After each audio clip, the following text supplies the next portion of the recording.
आहे ना, या जिल्ह्यामध्ये अनेक मोठे नेते होऊन गेलेले आहेत ज्यांनी संस्कृती जपली, विचार जपले।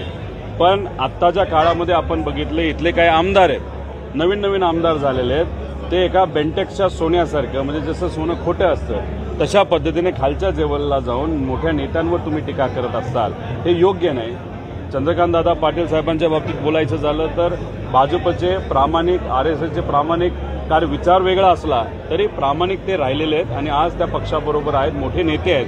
त्यामुळे त्यांना मी विनंती केली, तुमच्या पक्षातल्या बेंटेक्सच्या सोन्याला जरा तुम्ही सांभाळा। आता झालंय या सांगलीमध्ये, ते एक लातूरचे कुठले तरी आमदार आहेत, नेते आहेत भाजपचे, ते इथं एका संस्थेचा ताबा घेण्याचा प्रयत्न करतात। मग या सगळ्या संस्था या जमिनीपासून वरती आणण्यासाठी अनेक लोकांनी त्याग केले, पण भाजपच्या लातूरच्या एका आमदाराला इथं संस्था घ्यायची घाई झाली आणि ती ताब्यात घेण्याचा प्रयत्न तिथं करतोय। जसं साताऱ्यामध्ये भाजपचाच आमदार आणि मंत्री आता आहे, एका संस्थेचा ताबा त्यांनी घेतला, त्यामुळे ताबाखोरी मोठ्या प्रमाणात या भागामध्ये चालली असं आपल्याला दिसतंय।